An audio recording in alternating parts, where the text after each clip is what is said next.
Don't come into my restaurant in those filthy work clothes. There's no seat for a construction worker like you, so get out.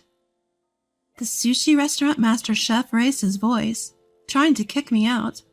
I was more astonished than angry. Understood. Then I'll have to cancel our deal for now.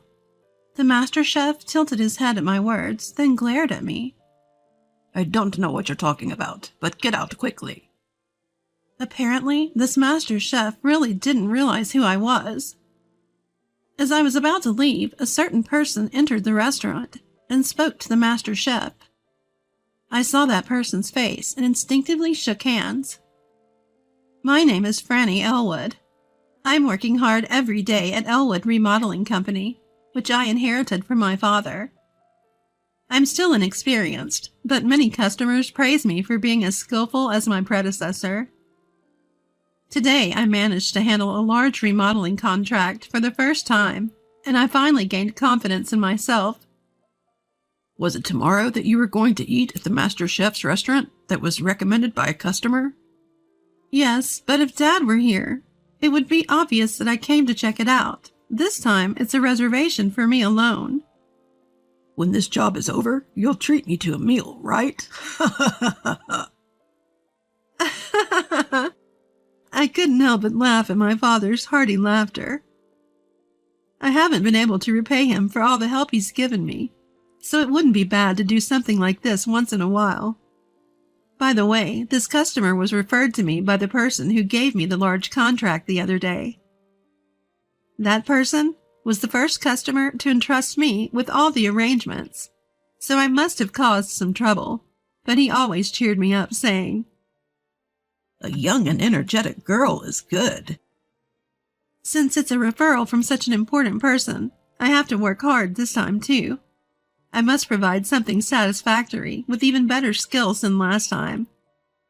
I had already scheduled a day to give an estimate after taking a consultation from the customer over the phone.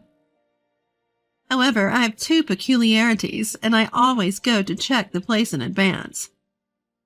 One of those peculiarities is to see the actual condition of the customers using the restaurant. When it comes to estimates, we talk while sitting, and there may be habits and movement that I don't notice myself. To discern that, I deliberately go to check in advance of the estimate. And the other is not to reveal who I am during the inspection. If you're conscious of being watched, you cannot move naturally as usual. You would be nervous and you might try to move efficiently. From my perspective, wanting to repose by looking at the natural body, such small changes in movement were fatal. These 2 points make it very important for me to check in advance. Tomorrow is finally the important day for the inspection. I have consultations about remodeling from the other customers tomorrow, but I have left everything else to my father, except for one appointment. Since the restaurant reservation time is late, I should have plenty of time. I've heard that he's a skilled master chef from the customer who introduced me, and I can't wait. I haven't eaten sushi in a long time, and I was so happy that I was humming while working hard with the hand plane. The next day, I was in a rush, fearing I would be late for my reservation at the sushi restaurant. I had worn my work clothes to visit a client just in case, and it might have been the right decision. The client who wanted to discuss a remodel was elderly, and I had to explain the same details repeatedly, taking up time until a family member living with them returned home. If I hadn't been wearing my work clothes, they might not have understood that I was from Elwood Remodeling Company. I had planned to change into casual clothes before going to the sushi restaurant, but there was no time for that. I wasn't dirty at all from today's consultation, and although my appearance might be a bit off, I had no choice but to go as I was. Besides, the restaurant was fully reservation only, so if I missed today, I wouldn't be able to visit for an inspection before the estimate. After some hesitation, I reluctantly headed to the sushi restaurant in my work clothes. A 30-minute drive. I barely made it on time. Opening the door to the restaurant, a female staff member noticed me with the sound of the bell on the door and was about to guide me when Master Chef's loud voice echoed through the restaurant. Hey, don't bother showing her in. The female staff looked surprised, her eyes wide, glancing back and forth between my face and the Master Chef's. I was also confused, not understanding why he suddenly spoke to me that way. Excuse me, I'm on time for my reservation. Is there any problem? Without even looking at me, the Master Chef opened his mouth. Don't come into my restaurant in those filthy work clothes. It'll ruin the reputation of the place. I admit it was wrong of me not to change out of my work clothes, but I didn't do anything dirty at work today, and there's no dress code here. Before I could finish, the Master Chef glared at me and snapped. Excuses won't help. We don't have seats for construction workers here. You'll bother the other customers, so get out of my restaurant. The Master Chef's rude words and snorting laughter made me angry. But I calmed down when I saw the confused female staff member. Starting a fight here would only cause trouble for the restaurant and other customers. I bowed slightly to the Master Chef. I understand your feelings. Then I'll have to cancel our deal for now. The Master Chef tilted his head, perhaps not understanding my words. He must be quite unintelligent, looking down on customers based on their profession. With a gesture, as if shooing away a bug, the Master Chef waved his hand. Don't waste time talking nonsense, and you, don't just stand there. Get her out quickly. The female staff member's shoulders shook, surprised by the sudden shift of blame. Seeing her face about to cry, I felt sorry for her and handed her a handkerchief from my bag. From what I could see, the Master Chef's intimidating behavior might be a daily occurrence. I was utterly disgusted and reached for the door to leave. Sorry, dear customers. I apologize for letting an unpleasant pest into your sight and ruining your mood. The pest control is over, so now please enjoy yourselves. My anger reached its peak at the Master Chef's triumphant laughter, and I turned around to face when I heard a voice from behind. Oh, you are. I turned to find Marginson, the first client I had ever handled. Sensing the strange atmosphere in the restaurant, Marginson asked if something had happened. Before I could answer, the Master Chef hurried over. Sir, I'm sorry if I caused any inconvenience. There's nothing wrong. Besides, this customer is about to leave. Come, please have a seat here. Wait, is Marginson your mentor? Master Chef? I was surprised when the Master Chef referred to Marginson as his mentor. Marginson nodded affirmatively to my question. Yes, that's right. This guy was incredibly slow to learn. It took a lot of effort to make him competent. Well, now he's running his own restaurant. My proud protege. Marginson laughed, and the Master Chef joined in with a forced smile. It seemed Marginson was unaware of the Master Chef's true nature.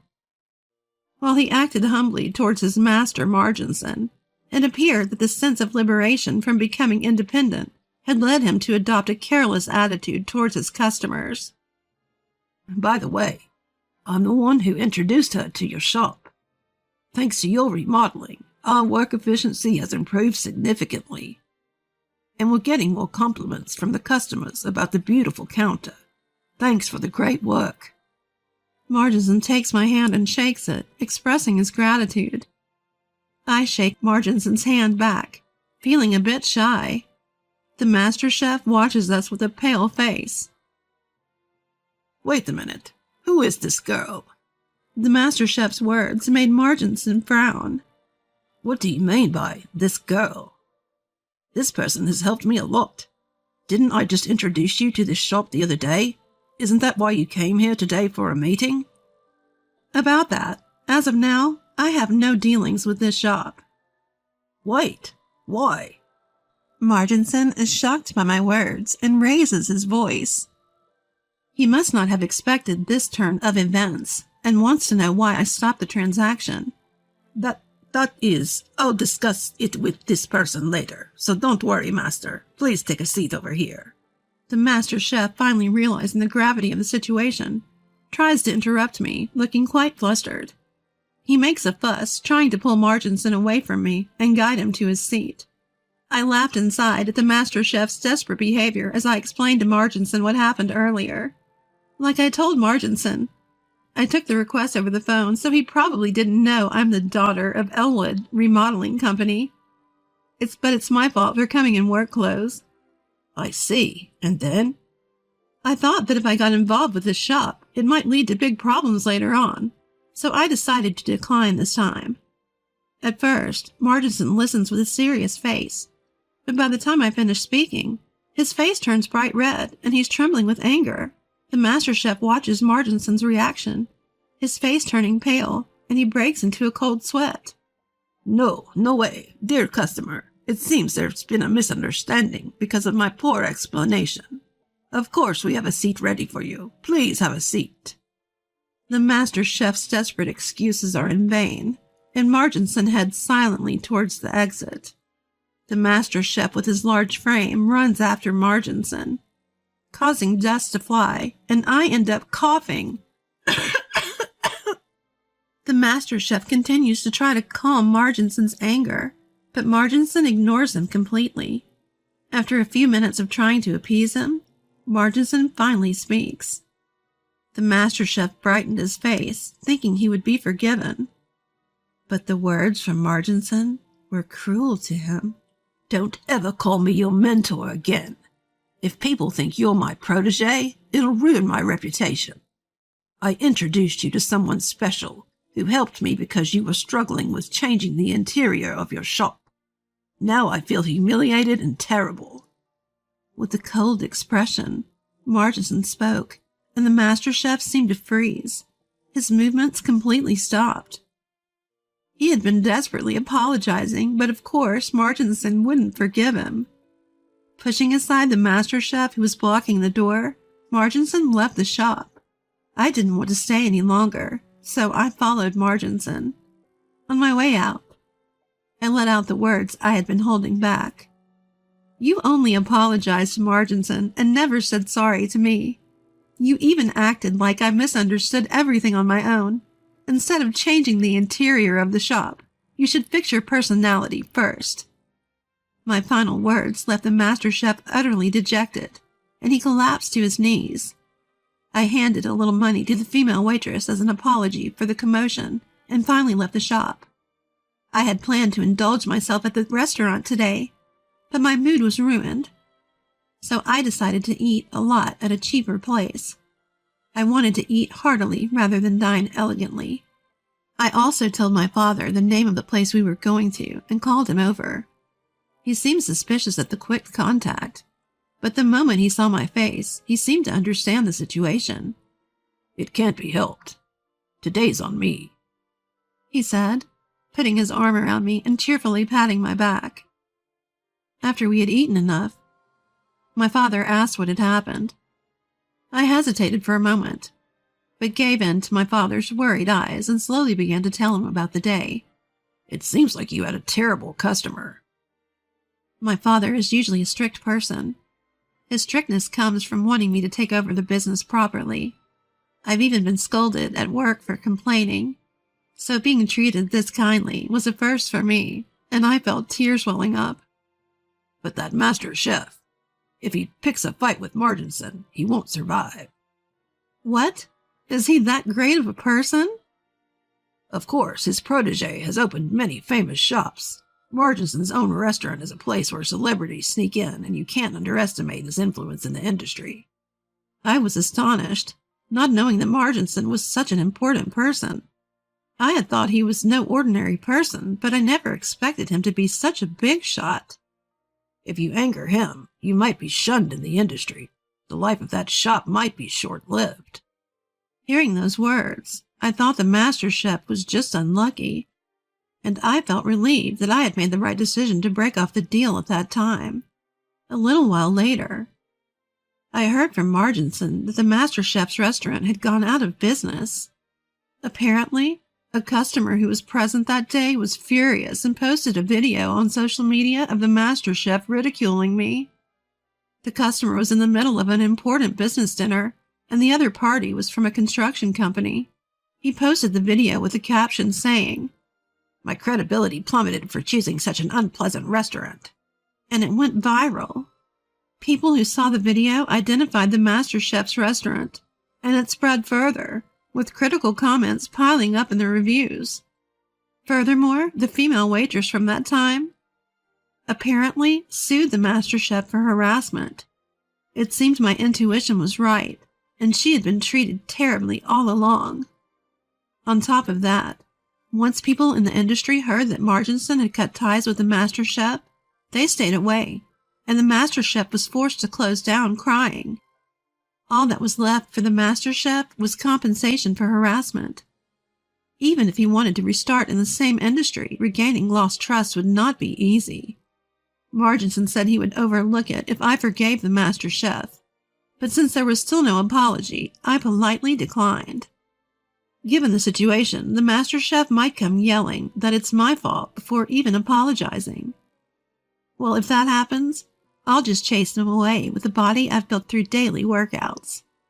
As for me, since the work clothes I wore that day had the name of my shop on them, I received a series of consultation calls. People were impressed with how I carefully assessed customers and committed to my work. While the master chef was driven to ruin, that video turned out to be a blessing for me. Thanks to the video, my schedule is booked for several months ahead. With the increased income from the additional requests, I plan to take my father out for a meal this time.